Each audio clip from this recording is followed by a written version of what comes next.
Hello guys!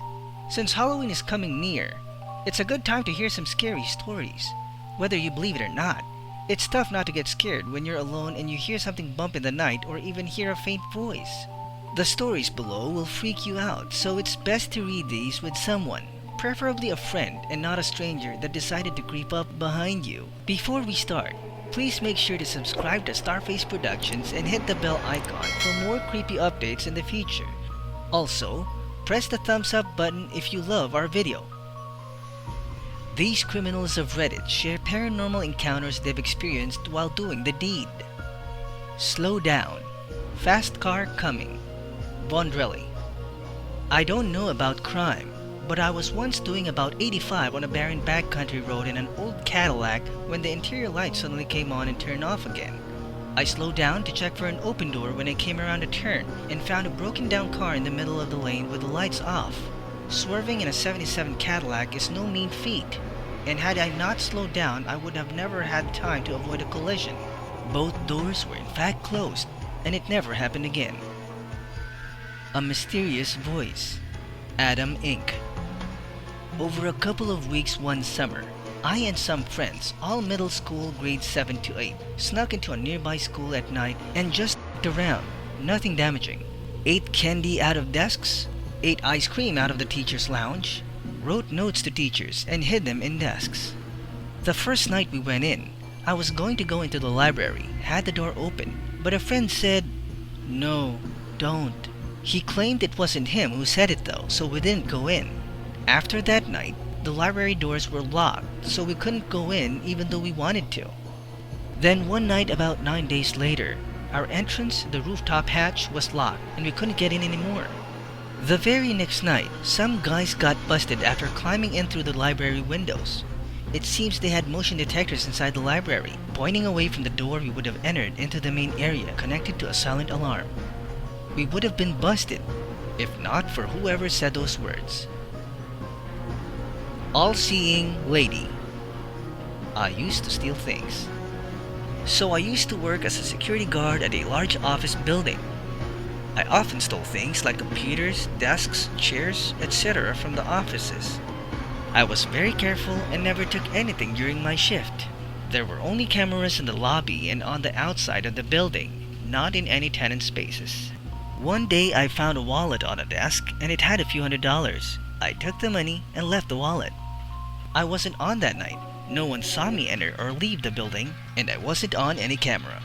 A few weeks later, a lady I'd never seen before came up to the security desk and told me that she saw me take the money and even knew the exact amount. She said that she just wanted me to know that she knew. Then she left and I never saw her again. There was just no possible way she could have seen me. The Blind Man. DeadPendulum. I'm a pretty talented pickpocket, slight kleptomania. Lifted a wallet from a man as I came up behind him on the street. Almost zero contact. No one should have noticed a thing, but the man spoke out very calmly as I passed him. "Could I have that back, please?" Turned around to see he was wearing sunglasses. He lifted them up and revealed that he was blind. I was so completely dumbstruck and baffled that I apologized and gave him back the wallet. Wasn't too worried about him picking me out of a lineup anyways, and didn't want to be that guy that steals from the handicapped. I guess his sense of touch was sharpened by the loss of sight, or something like that. But for a brief second, I was sure this man was a warlock.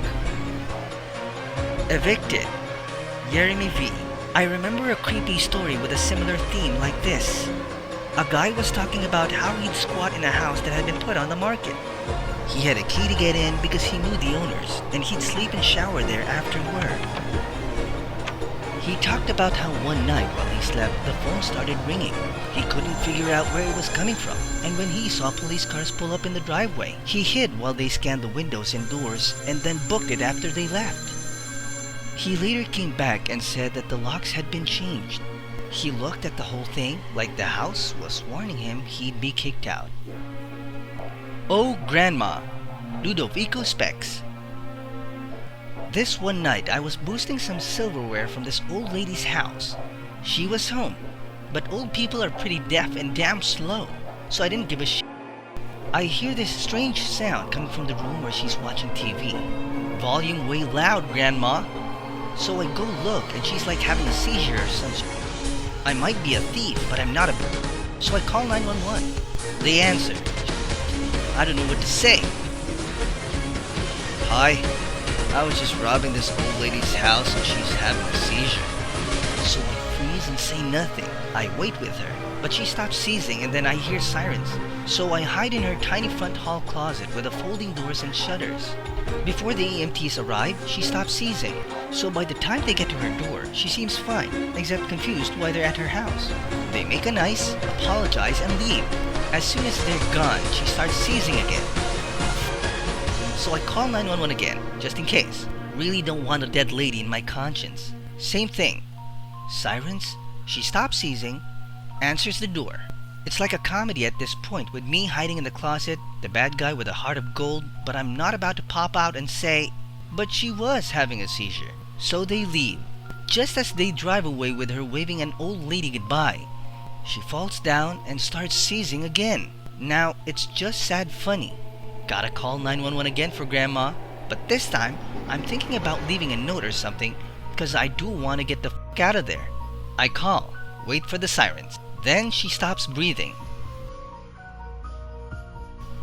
I'm thinking, if I don't get the f*** out of there, a murder charge. I hide as the EMTs come through the door, put an oxygen mask on her, and take her away.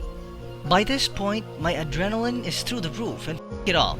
I feel like I've earned the right to take as much shit as I can walk out the door with, and since the house is now empty, I could take my time going through her stuff. Silverware, jewelry, cash in a shoebox, you name it. If I can find it, it's mine. A fee for being a good Samaritan. If the EMT doesn't come back, who the f*** knows why? I hide again. He walks into the living room, turns the TV off, and grabs a bag off her chair. This is the part that fucks me up. As he turns to go, an old man just appears out of nowhere, pats him on the back, and whispers something to him. But the EMT doesn't react at all. Doesn't turn around, doesn't pause, just heads back out the door like the old man isn't even there. Then the old guy glides to the front window and stands there, waving goodbye. Then he disappeared. I'm standing in a closet, frozen, wondering what the f*** just happened, and when I feel it, somebody's breathing down my neck. Get out of my house! I started running, praying, crying, right out the front door. I didn't care who saw.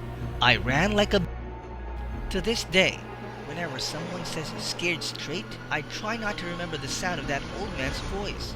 But I always do. An abandoned building. ArrayedFracture. When I was a kid, I lived in a little hamlet next to a camping area. Right at the opposite side of the camping area was a rather large, seemingly abandoned house. At the time, I was kinda into urban exploring, but I wasn't at the point where I'd break into buildings just in case maybe it was just a poorly maintained building with inactive occupants or squatted by questionable people. So I wandered on the property for a bit, climbed trees near the house, and looked at the building, wondering about its story. I'm on the biggest tree on the property, against a wall overlooking the camping area, when one of the windows on the 3rd floor suddenly explodes. There were no warnings. I hadn't seen any lights or movements in the house. I don't remember hearing any impact sound or anything. Just straight up loud shatter noise and the window being completely gone. After a couple of seconds, I heard gravel moving behind me in the camping site, so I turn around and see 2 guys inching towards me. They notice that I've seen them, and one of them yells to someone else to call the cops while they grab me. I jumped off the tree and made a dash through the forest surrounding my hamlet, the camping site, and the abandoned. Give our video a thumbs up. See ya!